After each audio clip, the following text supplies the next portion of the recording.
Exodus chapter 1. The Israelites oppressed. These are the names of the sons of Israel who went into Egypt with Jacob, each with his family: Reuben, Simeon, Levi, and Judah; Issachar, Zebulun, and Benjamin; Dan and Naphtali; Gad and Asher. The descendants of Jacob numbered 70 in all. Joseph was already in Egypt. Now Joseph and all his brothers and all that generation died, but the Israelites were exceedingly fruitful. They multiplied greatly, increasing in numbers, and became so numerous that the land was filled with them. Then a new king, to whom Joseph meant nothing, came to power in Egypt. "Look," he said to his people, "the Israelites have become far too numerous for us. Come, we must deal shrewdly with them, or they will become even more numerous, and if war breaks out, will join our enemies, fight against us, and leave the country." So they put slave masters over them to oppress them with forced labor, and they built Pithom and Ramses as store cities for Pharaoh. But the more they were oppressed, the more that they multiplied and spread. So the Egyptians came to dread the Israelites and worked them ruthlessly. They made their lives bitter and harsh labor in brick and mortar, with all kinds of work in the fields. In all their harsh labor, the Egyptians worked them ruthlessly. The king of Egypt said to the Hebrew midwives, whose names were Sibera and Puah, "When you are helping the Hebrew women during childbirth on the delivery stool, if you see that a baby is a boy, kill him, but if it is a girl, let her live." The midwives, however, feared God and did not do what the king of Egypt had told them to do. They let the boys live. Then the king of Egypt summoned the midwives and asked them, "Why have you done this? Why have you let the boys live?" The midwives answered Pharaoh, "Hebrew women are not like Egyptian women. They are vigorous and give birth before the midwives arrive." So God was kind to the midwives, and the people increased and became even more numerous. And because the midwives feared God, he gave them families of their own. Then Pharaoh gave this order to all the people: "Every Hebrew boy that is born you must throw into the Nile, but let every girl live." Chapter 2. The Birth of Moses. Now a man of the tribe of Levi married a Levite woman, and she became pregnant and gave birth to a son. When she saw that he was a fine child, she hid him for 3 months. But when she could hide him no longer, she got a papyrus basket for him and coated it with tar and pitch. Then she placed the child in it and put it among the reeds along the bank of the Nile. His sister stood at a distance to see what would happen to him. Then Pharaoh's daughter went down to the Nile to bathe, and her attendants were walking along the river bank. She saw the basket among the reeds and sent her female slave to get it. She opened it and saw the baby. He was crying, and she felt sorry for him. "This is one of the Hebrew babies," she said. Then his sister asked Pharaoh's daughter, "Shall I go and get one of the Hebrew women to nurse the baby for you?" "Yes, go," she answered. So the girl went and got the baby's mother. Pharaoh's daughter said to her, "Take this baby and nurse him for me, and I will pay you." So the woman took the baby and nursed him. When the child grew older, she took him back to Pharaoh's daughter, and he became her son. She named him Moses, saying, "I drew him out of the water." Moses flees to Midian. One day, after Moses had grown up, he went out to where his own people were and watched them at their hard labor. He saw an Egyptian beating a Hebrew, one of his own people. Looking this way and that, and seeing no one, he killed the Egyptian and hid him in the sand. The next day he went out and saw two Hebrews fighting. He asked the one in the wrong, "Why are you hitting your fellow Hebrew?" The man said, "Who made you ruler and judge over us? Are you thinking of killing me as you killed the Egyptian?" Then Moses was afraid and thought, "What I did must have become known." When Pharaoh heard of this, he tried to kill Moses, but Moses fled from Pharaoh and went to live in Midian, where he sat down by a well. Now a priest of Midian had 7 daughters, and they came to draw water and fill the troughs of water to water their father's flock. Some shepherds came along and drove them away, but Moses got up and came to their rescue and watered their flock. When the girls returned to Reuel, their father, he asked them, "Why have you returned so early today?" They answered, "An Egyptian rescued us from the shepherds. He even drew water for us and watered the flock." "And where is he?" Reuel asked his daughters. "Why did you leave him? Invite him to have something to eat." Moses agreed to stay with the man who gave his daughter Zipporah to Moses in marriage. Zipporah gave birth to a son, and Moses named him Gershom, saying, "I have become a foreigner in a foreign land." During that long period, the king of Egypt died. The Israelites groaned in their slavery and cried out for help because of their slavery went up to God. God heard their groaning, and he remembered his covenant with Abraham, with Isaac, and with Jacob. So God looked on the Israelites and was concerned about them.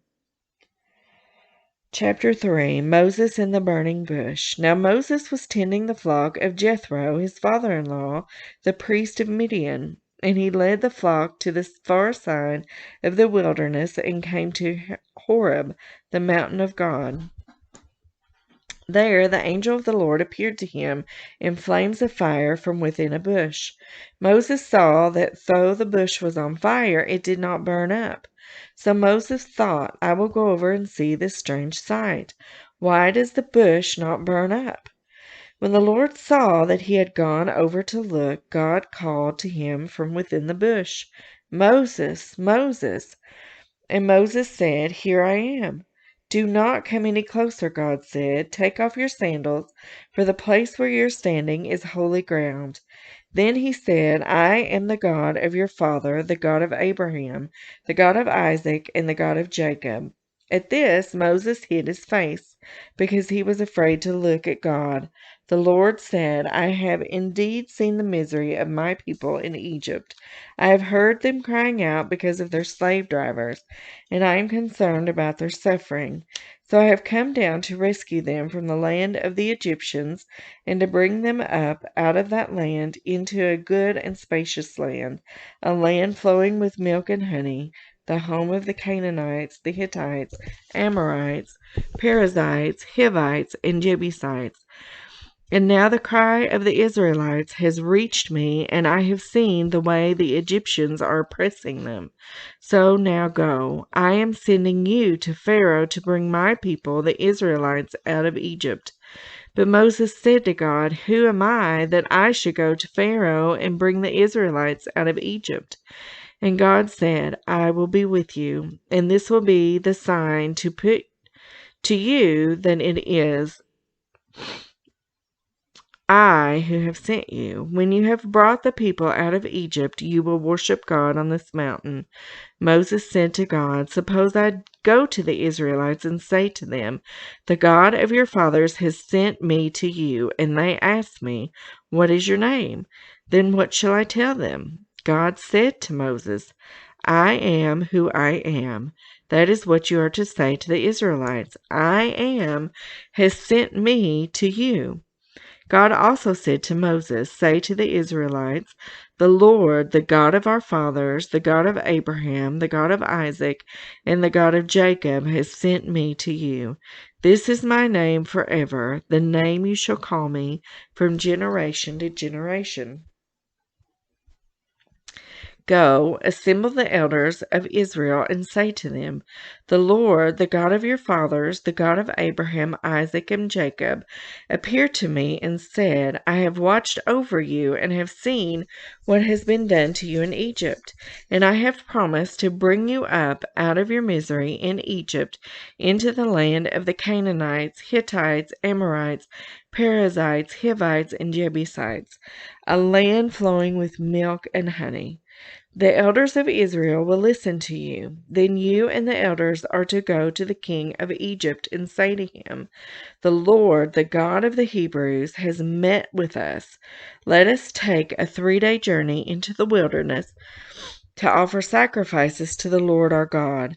But I know that the king of Egypt will not let you go unless a mighty hand compels him.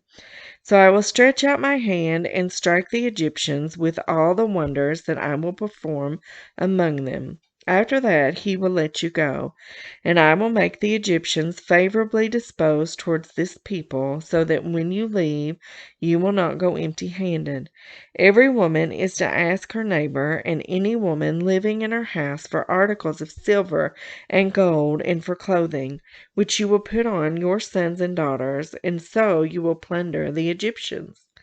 Chapter 4. Signs for Moses. Moses answered, "What if they do not believe me or listen to me and say, 'The Lord did not appear to you'?" Then the Lord said to him, "What is that in your hand?" "A staff," he replied. The Lord said, "Throw it on the ground." Moses threw it on the ground, and it became a snake, and he ran from it. Then the Lord said to him, "Reach out your hand and take it by the tail." So Moses reached out and took a hold of the snake, and it turned back into a staff in his hand.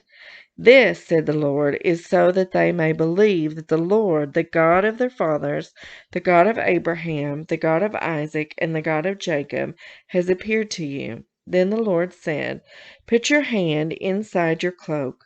So Moses put his hand into his cloak, and then he turned it out. The skin was leprous. It had become as white as snow. "Now put it back in your cloak," he said. So Moses put his hand back into his cloak, and when he took it out, it was restored, like the rest of his flesh. Then the Lord said, "If they do not believe you or pay attention to the first sign, they may believe the second.